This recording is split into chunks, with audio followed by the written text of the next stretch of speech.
அஸ்ஸலாமு அலைக்கும் வரமத்துல்லாஹி வபரகாத்துஹு. ஸோ மேலேருந்து வந்துட்டு இருந்தேன், ஆடு கத்துற சத்தம் கேட்டுக்கிட்டே இருந்துச்சு. என்னடா அது ஆடு கத்திக்கிட்டே இருக்குன்னு சொல்லி போட்டு பார்த்தா, ஆட்டுக்கு ஃபோன் பண்ணி கேட்டதுக்கு ஆடு கீழே கட்டி போட்டிருக்கேன். அன்னைக்கு கட்டி போட்டுற மாதிரி தான் கட்டி போட்டு வந்துருக்காங்க. பார்த்தா கீழே கட்டி போட்டிருக்காங்க. கத்திஜா மட்டும் பாருங்க, அவனை விட்டு போட்டு எவ்வளோ தூரம் வந்துட்டான்ட்டு. ஏண்டி இப்படியா பண்ணுவ? வா போய் அவனை அப்படியே அவுத்துட்டு வந்துடலாம். இவ்வளோ கீழே கட்டி போடாதீங்க, எவ்வளோ தூரம் சொன்னாலும் கேட்க மாட்டேங்கிறேங்க. ராவடி பண்ணுறாங்கப்பா. மேய்ச்சல் இங்கே தான் நல்லா இருக்குன்ட்டு பிடிச்சி இவ்வளோ தூரத்தில் கட்டி போட்டுறாங்க. போய் அவனை அவுத்துட்டு வரலாம்.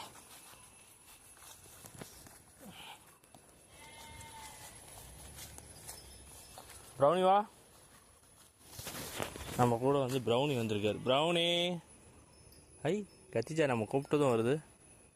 கத்திஜா ஆக்சுவலாக நான் கூப்பிடவே இல்லை, ஆனால் வருது. பலாப்பழம் ஏதோ பழுத்துருக்கு, செம்ம ஸ்மெல்லு.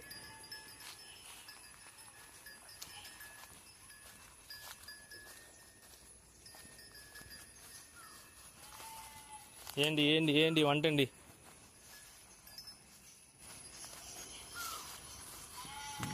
இது ரெண்டு மட்டும் இப்படி கட்டி போடாதீங்கன்னு. ஏன்னா இங்கிட்டலாம் இந்த காட்டு நாய்ங்கெல்லாம் நிறையா இருக்கும்.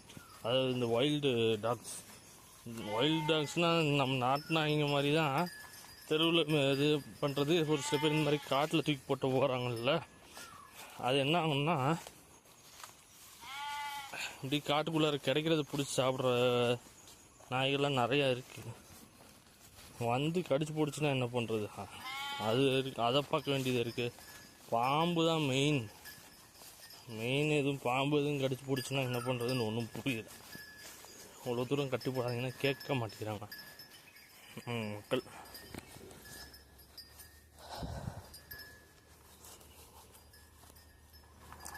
இவங்க ரெண்டு பேர்த்துக்கு டிவார்மிங் பண்ணோம். நேற்று தான் மருந்து வாங்கிட்டு வந்து வச்சேன்.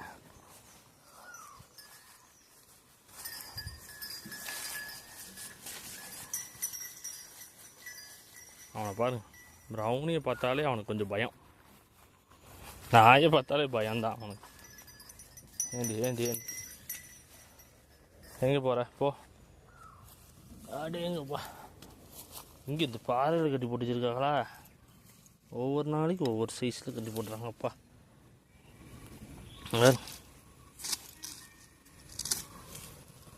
சார் என்ன பழம் பறிச்சிட்டு இருக்கீங்களா?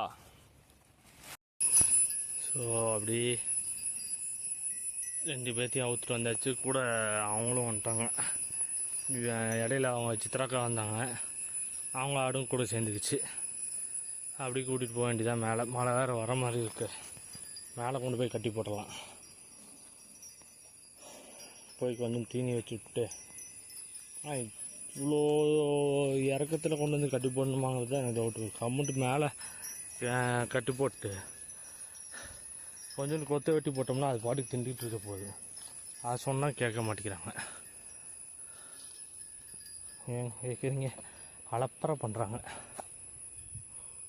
நாளையிலேருந்து கம்முன்ட்டு கொத்து கட்டி விட சொல்ல வேண்டியதான். ஆடு இவ்வளோ தூரம் இறங்கி ஏறிச்சுன்னா அவ்வளோதான். எப்படி உடம்பு வரும்? அதுங்களுக்கு ஒன்றும் தெரியாதுன்னு நினைக்கிறேன். எல்லாம் மேய்ச்சிட்டு போகிற ஆடு தானே.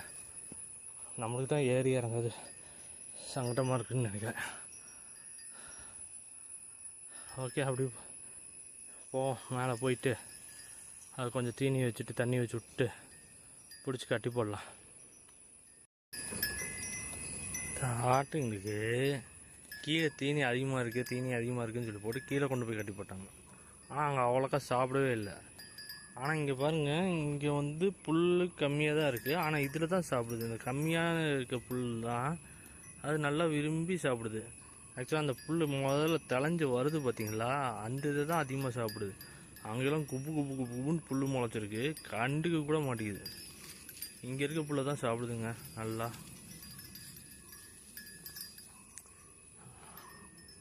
நானும் இப்போ அவங்களாம் மேலே போயிட்டாங்க. நானும் அப்படியே பொறுமையாக கூட்டிகிட்டு வந்துட்டுருக்கேன். நல்லா மேயுது. இங்கிட்டு தான் நல்லா மேயுது. கம்மியாக புல் இருக்கிற இடத்துல தான் நல்லா மேயுது.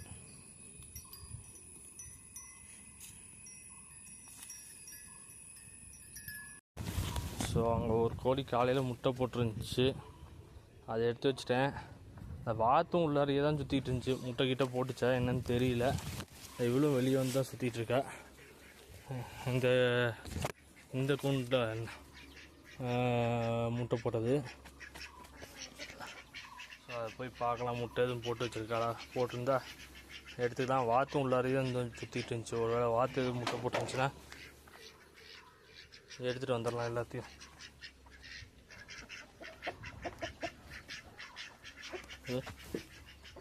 அதேங்கப்பா எந்த அளவுக்கு ஓட்டை போட்டு வச்சுருக்கு பாரு.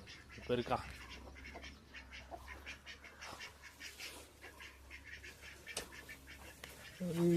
இவ இது முட்டை போட காணாம்.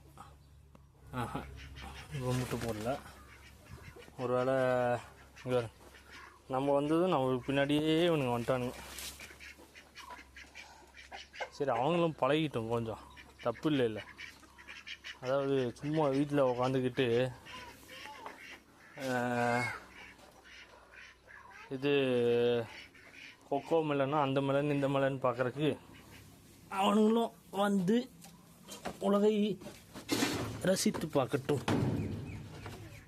காலையில் தான் இதுலேருந்து ஒரு முட்டை எடுத்தேன். சாரி, அதுலேருந்து தான் எடுத்தேன். இதில் இப்போ தான் போட்டிருக்கு.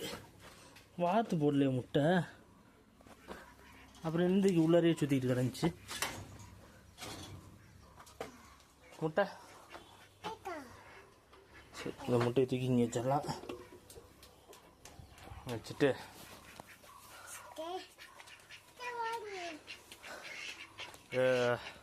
சாப்பிட்டுட்டு மிச்சம் இந்த தீனியை கொட்டிட்டேன். ஆக்சுவலாக அது ஈரமாக இருந்தால் நல்லா சாப்பிடுதுங்க. ஈரம் இல்லைன்னாட்டி சாப்பிடவே மாட்டேங்குது. ஸோ வாத்துங்கன்னா அப்படி மேய்ஞ்சிட்ருக்கு. அதுக்கு தான் உள்ளார வந்து முட்டை போட்டாலும் போடும். கோழி கொஞ்சங்களும் இருக்குது, எல்லாம் கீழே போயிடுச்சு. ஆயாக மேய்ஞ்சிக்கிட்டு இருக்காங்க. மேயட்டும் மேயிற வரைக்கும் நல்லது. அவன் பாருங்க டிங்கின்னு போகிறான்.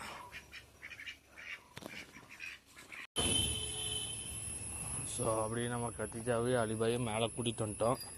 கத்திஜா இங்கே கட்டி போட்டேன். அலிபாய் இங்கே ஆளை காணோம். அலிபாய் எங்கடா போயிட்டா? ஏய் எங்கடா அவன்? ஏண்டி அலிபாய்ங்க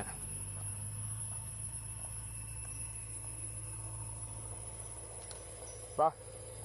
இங்கே உட்காந்துருக்கோங்க பார்த்தீங்களா, தூரம் இங்கே மேய்ஞ்சிக்கிட்டு இருக்கார். சரி அப்படியே கூட்டிகிட்டு போய் தண்ணி வச்சு விட்டு கொண்டு போய் அடைச்சி விட்ற வேண்டியதான். நம்ம வெறும் நார்மல் தண்ணி வைக்கிறதுக்கும் இந்த மாதிரி கழனி தண்ணி வைக்கிறதுக்கும் வித்தியாசம் இருக்குங்க. கழனி தண்ணி வச்சா நல்லா குடிக்குது. நார்மல் தண்ணி வச்சோம்னா 2 சப்பிட்டு ஓடி போயிடுது. போய் குடிப்போ பார்த்தீங்களா. இப்போ பக்கத்தில் இருந்தால் குடிக்கும், இப்போ பக்கத்தில் இல்லைனாட்டி ஓடி போயிடுவான். சரி நம்ம போயிட்டு அப்படியே இதை கொண்டு போய் கூண்டில் அடைச்சிட்டு போய் இது தீனி போட்டுவிட்டோம்னா அது பாட்டு மேய்ஞ்சிட்டு படுத்து கிடக்கும்.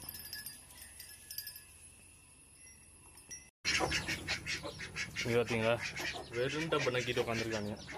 நேற்றுலாம் வச்சுருக்கு சாப்பிட மாட்டேன்ட்டு இன்றைக்கி வெறும் டப்பை நக்கிட்டு உட்காந்துருக்காங்க. போய் தீனி எடுத்துகிட்டு வந்து போடணும். இங்கே இவ வந்து உட்காந்துருக்கான்னு நினைக்கிறேன். உள்ளார உட்காந்துருக்கு. அதை பார்த்து நாளைக்கு அடை வச்சு விடணும். முதல்ல அதுக்கு தீனி போட்டு வந்துடுறேன். கரெக்டாக இதில் ஒரு பொட்டா அழிக்கிறது. முதல்ல கம்மியாக போட்டு பழக்கம்.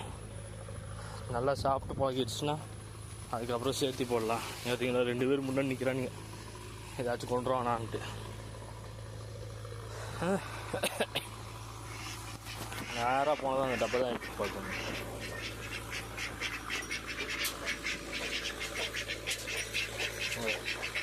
பழகிட்டான். போய் சாப்பிட்டு போ. அலிபாய் நல்லா சாப்பிட்றான் பார்த்தீங்கன்னா. போட்டு மொத்தி அடிக்கிறான். கத்திஜா ஐயம்மாடே இவனுங்க வேற நொய்னு அப்போ இத்திங்க பண்ணுற ராவடி பெரிய ராவடியாக இருக்குங்க. அலிபாய் நல்லா சாப்பிட்றான். அது நல்லா சளி பிடிச்சிருக்கு. இன்றைக்கி தான் மாத்திரை வந்திருக்கு. நாளைக்கு காலையில் முதல்ல அதுக்கு மாத்திரை போட்டுடணும். எப்படி எவ்வளோ சாப்பிட்றாங்கன்னு பார்ப்போம். வெயிட் பண்ணி ஃபுல்லாக காலி பண்ணுறானா இல்லை மிச்சம் வச்சுறானான்னு பார்ப்போம்.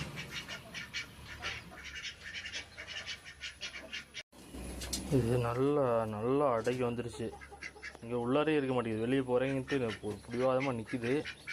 கையோட அடை வச்சு விட்றலாமான்னு பார்க்குறேன். வச்சுட்டோம்னா ஒரு வேலை முடியும். வச்சுட்லாமா இல்லை நாளைக்கு வச்சுக்கலாமா? சரி, நான் இன்றைக்கி ஒரு நாள் வெயிட் பண்ணிவிட்டு நாளைக்கு வச்சிடலாம். நாளைக்கு நல்லா அந்த இடத்த சுத்தம் பண்ணி விட்டு நாளைக்கு வச்சுட்டோம்னா சரியாக இருக்கும்.